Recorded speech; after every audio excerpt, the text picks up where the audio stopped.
The author who've come to chat with us today and give us a glimpse into her writing journey is Julia Blake, novelist extraordinaire.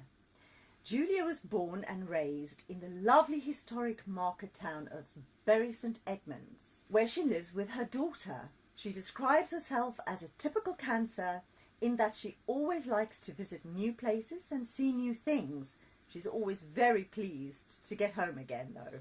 Julia reveals she has been writing ever since she was old enough to pick up a pen, but didn't write seriously until her late 30s, when the stories in her head suddenly began demanding release and she started to write furiously. Over the next 10 years, she wrote 6 complete novels, and in 2014, The Book of Eve was published. Hello, Julia. Hello. Thank you so much for taking the time out of your busy schedule to chat to us. It's an honour and a privilege to have you on the podcast. Oh, well, thank you for inviting me. It's really lovely to be here. Great. I've just finished reading your most recently published novel, The Forest, and I'm very excited to talk to you about it. Did you enjoy it? I loved it. I loved it. I loved it. It was everything I thought it might be and so much more. It was brilliant. One of the best books I've read for a long time, and I can highly recommend it. Oh, thank you so much. That is probably the nicest thing you can ever say to an author. Thank you. Well, I mean it. I actually genuinely mean it, because I'm one of those people who read all the time. And so I read a lot of books, and I absolutely loved this book to death. But do you know I very nearly didn't publish it? Really? Yes. Why? Because of early feedback. No. Yes, I wrote The Forest about 10 years ago, and I gave it to 2 friends to read, and they both handed it back saying they couldn't get beyond the first chapter. You're joking? They said it was, I believe the words that used were, it was too long, too wordy, too complicated, had too many characters, and nobody would waste their time reading it. Well, I think they're very, very wrong, because I can see the reviews that you've got on Amazon, and there are quite a few, and they are very, very good.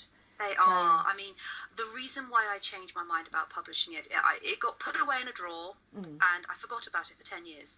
Gosh. Didn't think about it. Then I started publishing my other books. The Book of Eve was picked up in 2014 by Small Press.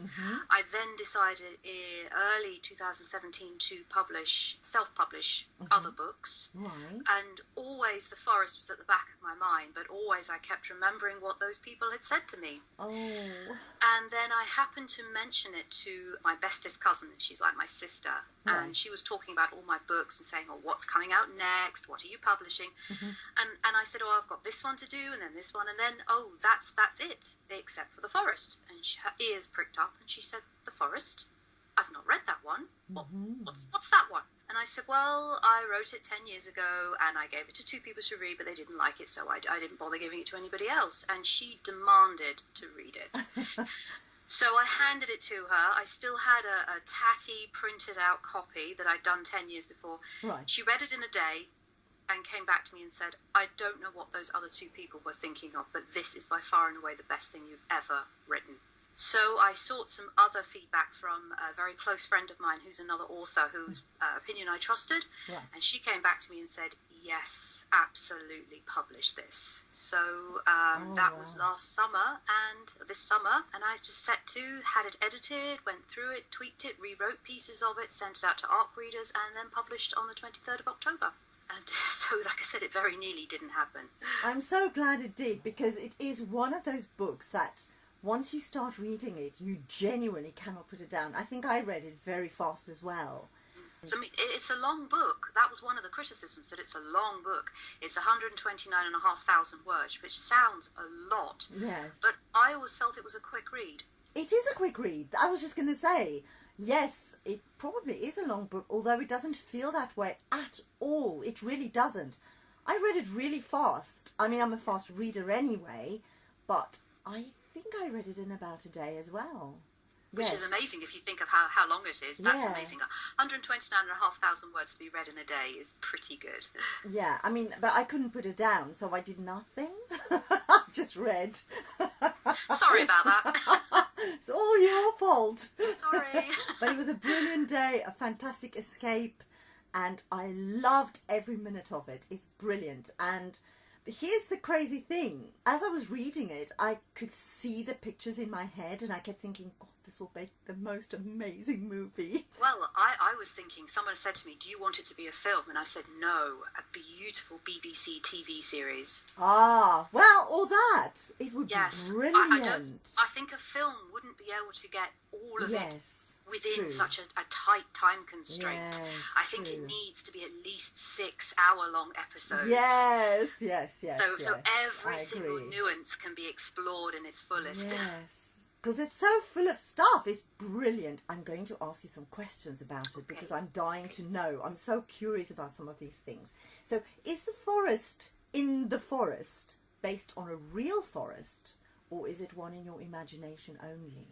Well, a long time ago when I was a child, I read in a book that once upon a time, all of England was covered with a vast forest. Right. Of really old, ancient trees that have been there since the last ice age. Oh, wow, okay. And that really struck a chord in me when I was a child. The thought that you could travel from Scotland to Dover and never break cover from trees. And it stayed with me. That image just stayed inside me until I started writing The Forest, and it blossomed into life inside my head. The thought of being in such ancient woodland and what was in there, who was in there, what sort of things would you meet. So in one way, yes, it's the forest of my imagination, but in another way, no, it's always been inside me. Oh, wow. It's so powerful. And when you say it like that, of course, it's true, isn't it? England was completely forested. In fact, where I live was a forest before they built houses here. And so we've got a lot of wildlife here still. What a powerful image, though. Wow. Okay, so now that's in my head, too. The subtitle says we can expect a tale of old magic. And personally, forests hold that kind of feeling for me anyway. But it isn't the only magic in your novel, is it? No, indeed. I mean, I don't want to give too many spoilers. No. But the clue is in the word old magic. It's magic that's been around since before man walked the earth and will be there long after we've managed to destroy ourselves. Yes. It's sort of an earth magic. Right. Very ancient. It's not a flashy, new, modern magic. Yes. It's the magic of living things, of trees, of the streams, of the spirits that inhabit them. It's that sort of sense of connection throughout all of nature. Yes. And some early people could tap into this magic, and they were called witches by men who didn't understand, as one character in the book actually explains about that. But again, I'm picking my way here. I'm trying very hard to answer the question without giving too much away. You're doing a brilliant job. I think people will be even more intrigued now after that answer. The idea of reincarnation of the three main characters is an intriguing one. I'm assuming it was a major part of demonstrating how the curse worked, right? Right. Again, not giving spoilers, but there's this idea of genetic memory passing down through bloodlines, through generations, to come out in later generations. And this is not as crazy as it sounds, because science is now saying that DNA ancestral memories is actually a thing. Yes, it does. That family inherited memories can come out in later generations. And that, again, is such an intriguing idea, that we are connected to the people who went before. Yes. That it's not that many generations. The past is not that long ago. True. And if you go back through generations, I mean, we're only sort of, 30 generations since the Battle of Hastings. Yes. Which it makes it seem so close. It does, doesn't it? I love the idea also because it feels as though it goes back to that whole thing about the ancientness of the forest and the continuity of all living things, and then it goes through the people as well. That's why it intrigued me so much as well. Well, the people who live in the village next to the forest, they are so connected to it that you can't really take them away from the forest. Right. I mean, they eat the livestock that grazes within the forest. They Right. eat the fruits and the berries. They drink the water. Right. So it's part of them and they're part of it. Yes. And they've been there for so long. I mean, the Right. families have been there since the first settlements. Right. So the spirit of the forest is sort of controlling them, and it's part of their everyday life. Even if they're not aware of it, it is. Well, if I lived in a place like that, trust me, I wouldn't want to leave either. Well, that's the thing, isn't it? They never do leave. And there's always that question. Is it just they don't want to leave? Or it's just they can't leave? Ah, well, now there's a thing. Maybe that's something to explore. Well, I loved how the story moved through the generations. It felt very natural. But it must have been a fairly intense process during the planning stages of this novel. Okay, this is where I put my hands up and confess I don't ever plan anything. Blimey. No, it's free fall, unconscious writing for me all the way. I start with a germ of an idea. I write the first line, I write the second line based on the first, and like building blocks, the story goes from there. Sometimes I'll reach a point where I think, oh, I've said that this happened, so that means I need to go back a couple of chapters and put in a little bit that connects it all. Right. And then at the very end, when I'm in final self-edits, when I'm going through myself, there will be a few tweaks and a few plot holes that need to be filled in, a few things I need to make clearer. But on the whole, I never plan anything. Gosh, because it's such a complicated story as well. I was sure you spent months planning it first. Nope, I'm terrible. I am like that when I decorate. I never do any preparation for that either. I just plunge in with a paintbrush. I'm like that with a story. I just plunge straight in and write it. I perhaps should plan a little bit more. I just can't. If I try to plan, it kills the story. I know what you mean, because you're a woman after my own heart. I do exactly what you do. But I do know that people plan and plan and plan. Other authors, not all of them, but quite a lot of them do. But because this was such a intricate story with, you know, all the different generations and everything, I just assumed it would be very well planned. So I'm absolutely blown away that you could just write it like that. That's brilliant. It just sort of tumbled out of me. Like a stream flowing through the forest. It just all flowed out of me. Well, it clearly needed to come out, and it did so perfectly. Thank you. One final funny thing about the forest. Do you want to know how the whole idea of it came about? Yes, please do. Tell me. About 12, 13 years ago, I was at a family party. I think it was a Christmas party. Very generational thing. So there was lots of little ones, babies in arms, right up to sort of 90-year-old people sitting in the corner with a sherry and a mince pie chatting away. And my brother and I were sitting there with a glass of wine, and we were just looking around, looking at people, looking at the family.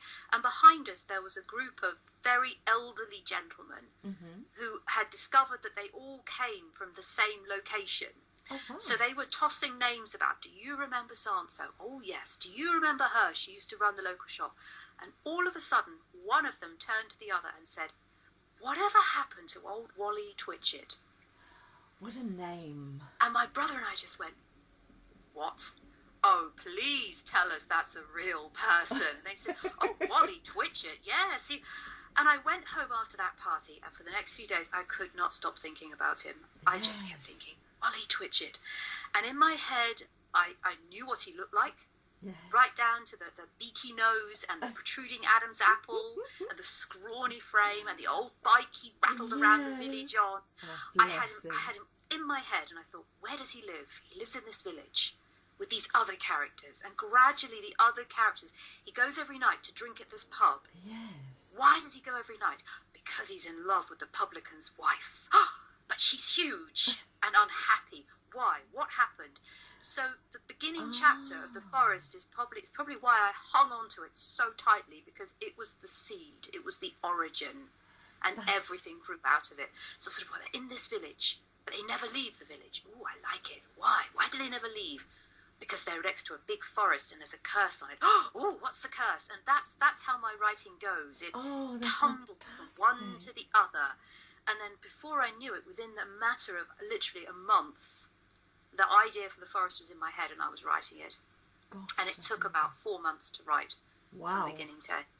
Yeah. One thing that fascinated me was that Molly was such a kind person.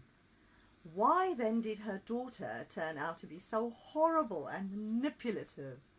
Well, we don't know what her father was like. He's never mentioned. We don't know anything about her father. Right. Also, I think it's because Molly is such a powerful, wise woman that Bridget was in her shadow.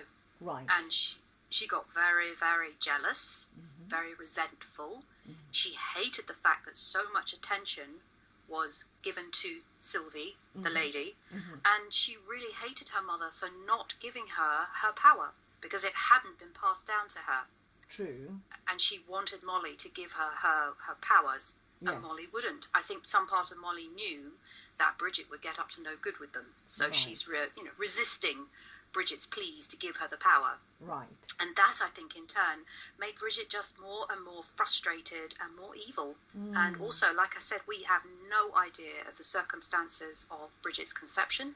We don't know who her father was. Right. We don't even know if it was a willing child. Ah, yes. So I don't go into that. I leave that to the reader's imagination. Right. I somehow had a weird feeling around it that he might be some kind of a lord somewhere abroad.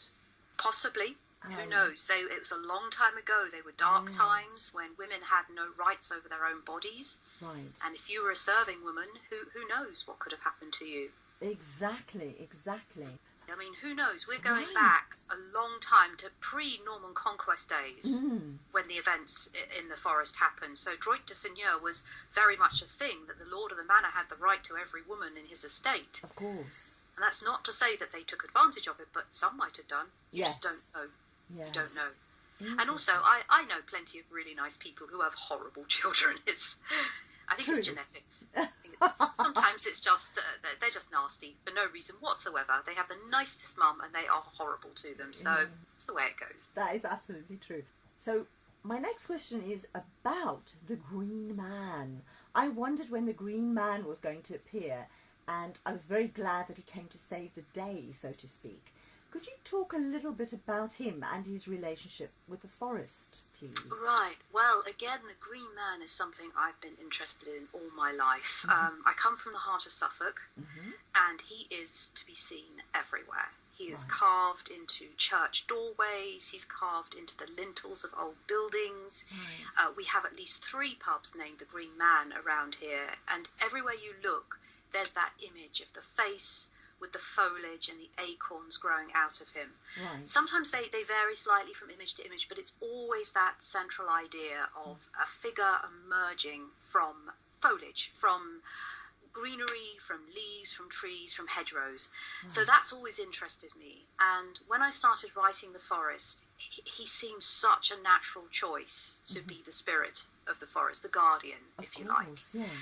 And then when I started looking into it, it's actually quite a fascinating thing, because it's been around, it's pre-Christian, this idea of the Green Man. And although it started out originally in Britain and France, medieval France, a long time ago, with the invasion of the Roman Empire, the Roman army, they took the idea of the Green Man to all 4 corners of the Roman Empire.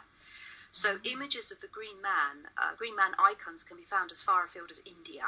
Gosh, I didn't know that. Yes, India, Egypt, Africa, they have been found carved in temples, carved into people's houses and doorways. The icon will change depending on the belief system of the culture that it's been carved by, but it's always the same. Gosh. So, and it is connected very deeply with the idea of fertility and man's oneness with nature and the everlasting circle of life. So what was more appropriate? Of course, yes. Oh, wow. I had no idea it was so widespread. I thought it was more European and specifically English. Well, it is specifically. He has his root origins, no pun intended, in Britain and France, but he has spread everywhere. But I did put a little bit at the beginning of the book about the legend of the Green Man, just for anyone in America or Australia, for example, who were unfamiliar with the story. Yes, I read that, and I thought that was really fascinating and brilliant as well, because it is something that's I mean, I'm not English. I come from a very far away country, and so these things to me are fascinating, and so it was lovely to read that before I read the book. I don't want to spoil it for readers, but it was interesting to see how sometimes even our best intentions can have disastrous consequences, right? Absolutely. But isn't that true in life? You do something with the best of intentions and then stand back and watch in horror at the car crash that happens afterwards. You can never tell. The smallest action can have a huge impact on events. Right. It's the domino effect. You could just knock one thing over and everything else falls down around you. And you may not have meant that to have happened, but what can you do? It's too late. You can't go back and change it.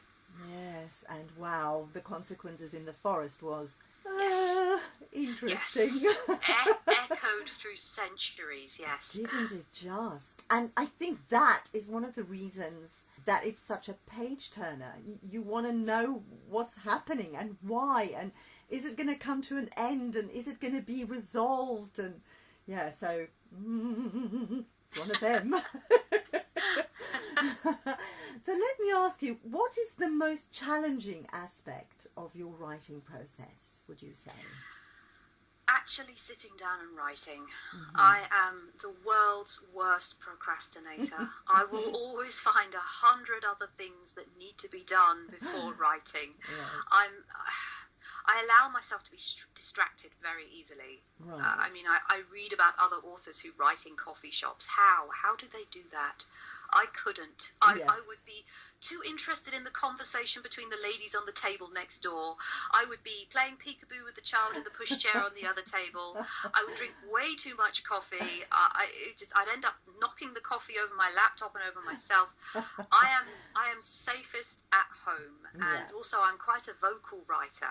Right. I talk to myself, I get up, I pace around. If I'm writing a dialogue scene, I act it out. I'm yelling at the laptop. I'm arguing with myself. I think if I was in a coffee shop, I would probably be asked to leave. So. That's hilarious. Yeah, I completely and 100% agree with you. I'm exactly like you. I do this as well. So yes, I think either that or they take me away in a white coat. Yes.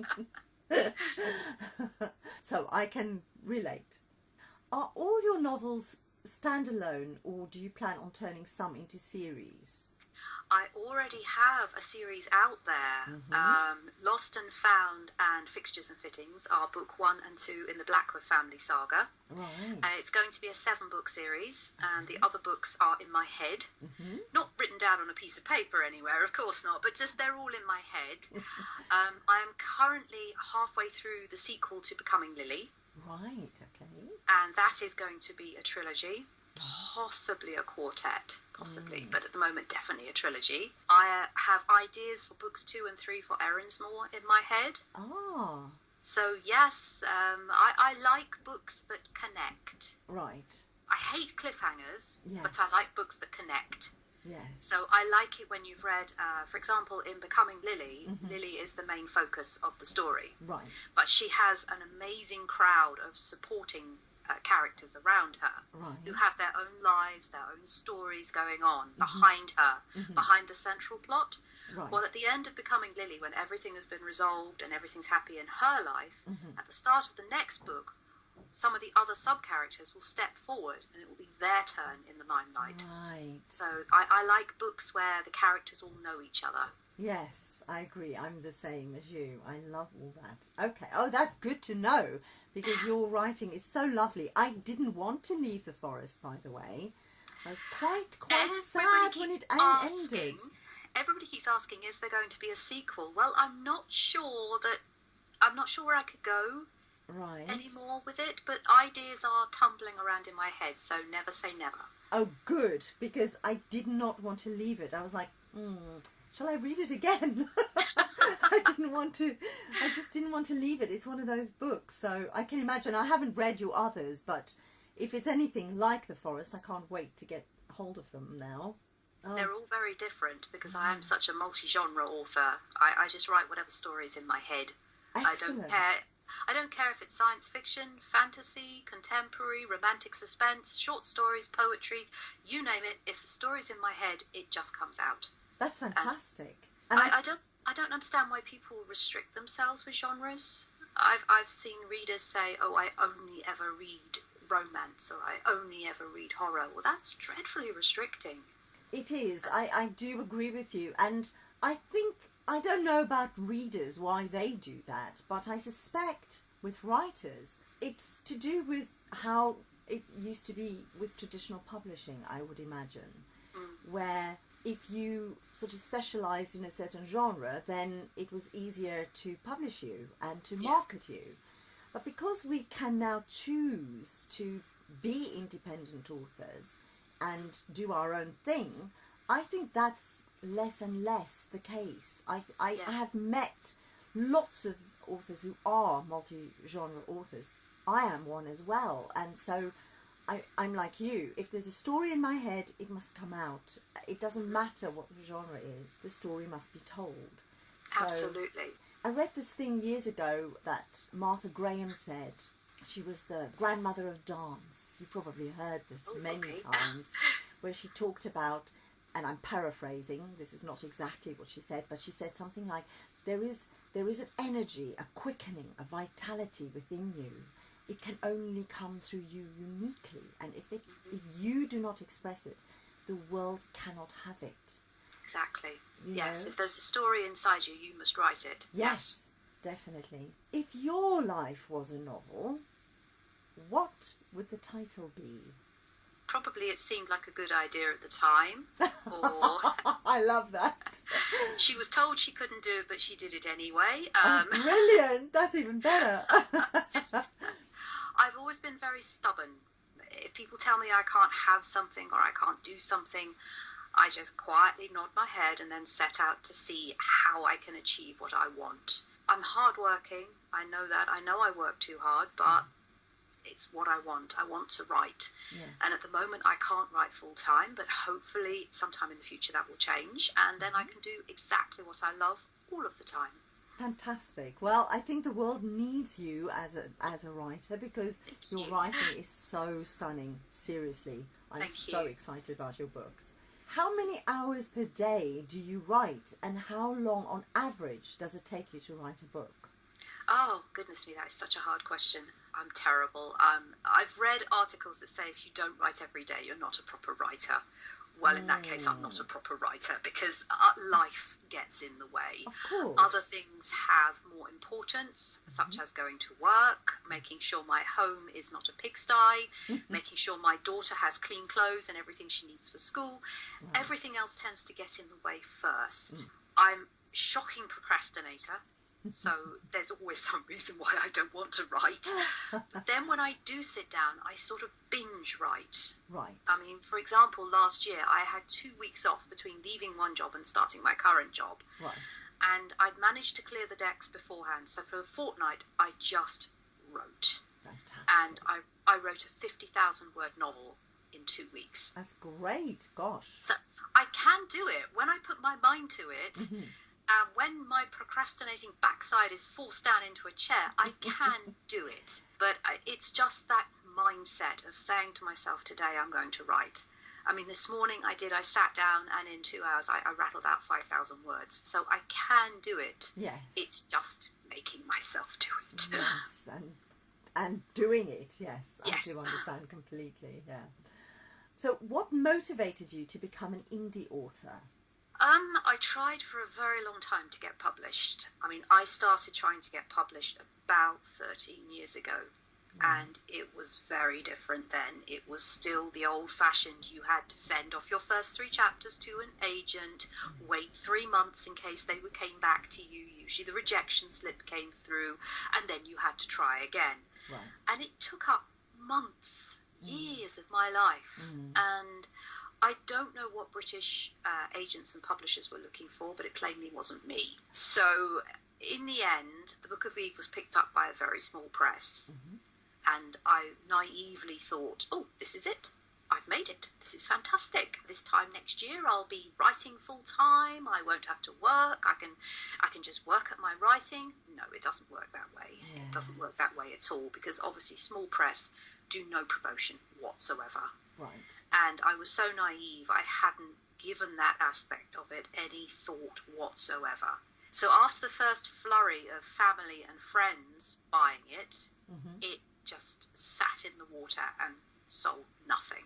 Right. This was back in 2014, and then I became very ill, seriously ill, and for 4 long years I couldn't write at all, couldn't promote, didn't even really think about writing or anything like that. But then I had surgery, I had diagnosis, I had medication and surgery, and I started to come back from a very dark place. And a year ago, last February, my best friend Becky Wright, who's also an author, she basically kicked me up the backside and said, okay, so you haven't been accepted by agents. What about self-publishing? Right. And I had no idea how the world had moved on. I had no idea how easy it was to publish. I had no idea about doing it yourself. Right. And I was sort of, oh, no, I don't think so. She said, try it. What have you got to lose? So we decided to dip my toe in the water with a short novella that I'd written back in 2005.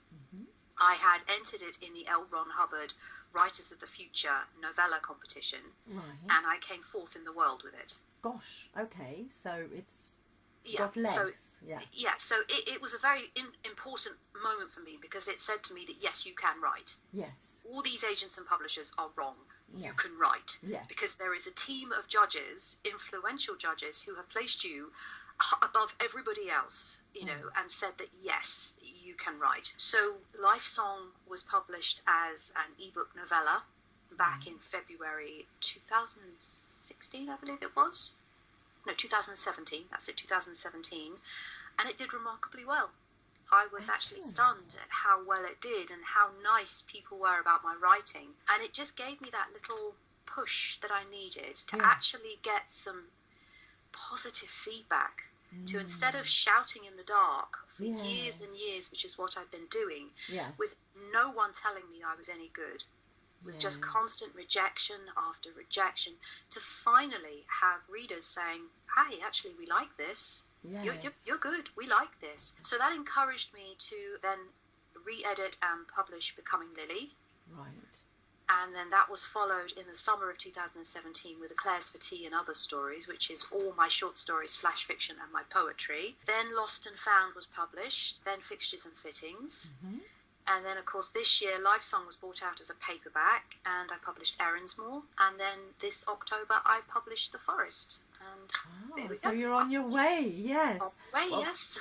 I think Life Song is actually the next one I'd like to read. Oh, okay. Because I had a look at it and I thought, oh, this is right up my alley. It's very lyrical. I've had people say to me, oh, I don't like science fiction. And I've said, well, you read Life Song and loved it. Oh, but that's not science fiction. Well, yes, it kind of is. It's an alien girl coming to our world. So, yes. And they were, oh, well, it didn't feel like sci-fi. Right. Which takes us right back to what we were saying about don't restrict yourself with genres. Yes.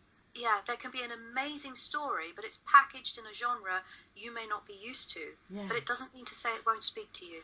Right, exactly. And I absolutely feel that way too. I happen to be a science fiction addict. So when I saw that you'd written a science fiction book, I'm like, oh, I've got to read this. Looking forward to it very much, I have to say. I hope you enjoy it. Oh, I'm sure I will. So, what is the most important thing you've learned as a result of your writing journey?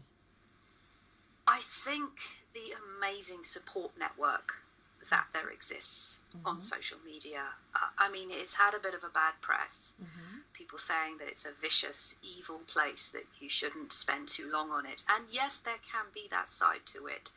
But there can also be the warmth, the support network, the encouragement, the come on, pick yourself up, girl, and get back in that chair and write. And I have met some amazing people on Instagram and Facebook who are talented beyond belief, who work incredibly hard, who are holding down full-time jobs, raising children, running a home, and churning out books. Yes.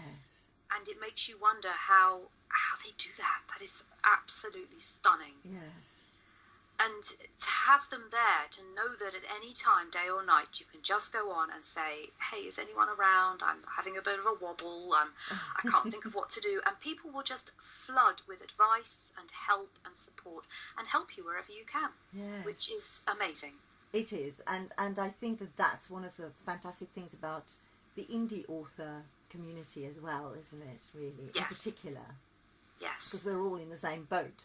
We all understand how hard this is and how much we all need support and feedback, good feedback, you know. And by that I don't mean necessarily someone say, oh, it's all fabulous what you've written. If they don't like it, it's fine, but then tell you why. It's having I've got a wonderful group, a street team of beta readers and ARC readers, and they come back and say to me, we love this bit doesn't quite explain what happened in the bit before. And I'm, oh right, yes, absolutely, thank you, I hadn't seen that, thank you for picking that up. So that's the kind of feedback you need. Exactly. And then once you've got that feedback, obviously it's yours to implement it or ignore it, however you feel. And I would say I'm a good 90-10% with my betas and my arcs, in that 90% of what they tell me I pay attention to. Mm-hmm. Of the other 10%, maybe 5% of the things they point out make me actually go back and reread what I've written, because I know in my head what I'm trying to get across. But the fact that they haven't grasped it says to me I haven't explained it clearly enough. So it makes me go back and maybe re-examine, rewrite that little bit. And then I guess there is another 5% that's my gut going, no, this is what I mean, this is what I've said, this is what's staying. Suck it up. This is how it's going to be. And so those few bits I do leave in, but mostly I listen to them. Yeah. Well, I think it is important also to listen to yourself, because you are the creator of this piece of art, aren't you? So we've come to the last question. I can't believe it. This went so fast. What does literary success look like to you? Time to write. Free from the worry of having to earn enough money to keep a roof over our heads and food on the table. I don't long for fame and fortune. You can keep the fame. I'm not that interested in it. And I don't particularly want millions, though of course it would be nice. Yes. I would just like to be comfortable so that writing can be what I do every day. So that I can schedule my day to involve 3 or 4 hours of writing every day. And really have the time to get all these stories that are screaming at me in my head to get them down. Because I have about a dozen books in my head at the moment. And I need to get them out. Otherwise, I think I might go insane. So I really do need to get them out. That would be amazing. That would be wonderful. If I won the millions, then I would love to start up a writer's retreat. Oh, yes. And I'll be on there, please. Thank you very much. That sounds fantastic. Well, as I said, sadly, we've come to the very end. So thank you very much for joining us today, Julia. It was just delightful to talk to you. Oh, thank you for having me. It's been great fun. Thank you. Oh, you're very welcome. I wish you the very best of success for the future. Your writing is phenomenal. Really. Thank you. Thank you. Bye. Bye. Bye. Bye.